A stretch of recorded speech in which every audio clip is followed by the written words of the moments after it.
Môre maatjies, onthou julle ons tema van die week gaan oor my lyfie en ons sintuie, alles wat ons gebruik om te hoor en te sien en te proe en te voel.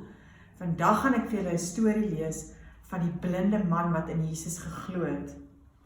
Bartimeus is 'n blinde man. Hy kan nie die bome of die huise of die mense sien nie. Hy kan ook nie sien om te werk nie. Al wat hy kan doen is om heeldag by die pad te sit. Die mense kry hom jammer en hulle gee vir hom geldjies om kos mee te koop. Maar al kan Bartimeus nie sien nie, kan hy baie goed hoor. Op 'n dag hoor hy voetstappe. Dit klink soos 'n klomp mense wat verbystap. "Waarheen gaan almal?" vra Bartimeus. "Weet jy dan nie? Jesus kom. Ons gaan om hom te sien," sê 'n vrou. Bartimeus dink, "As ek maar ook net by Jesus kan kom.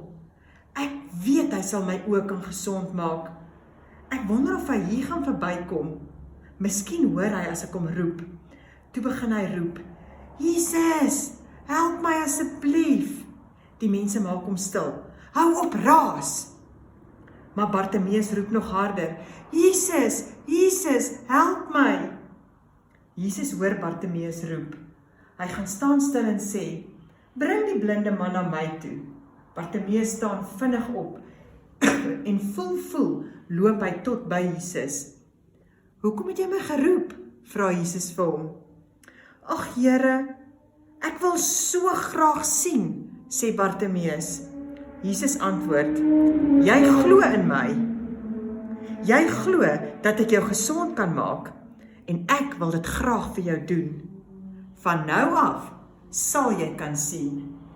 Bartimeus knip sy oë. Hy kyk en so waar, hy kan alles sien. Hy sien mense en hy sien bome en hy sien die pad. En hy sien vir Jesus. Hy is so bly, hy val op sy knieë neer. Hy sê vir Jesus, "Dankie Jesus, dankie." En toe Jesus verder loop, stap Bartimeus agter hom aan. Kom ons bid saam. Liewe Jesus, baie dankie dat U vir my oogies gegee het om mee te kan sien. Help my asseblief dat ek ook sal glo dat U enige iets kan doen. Amen.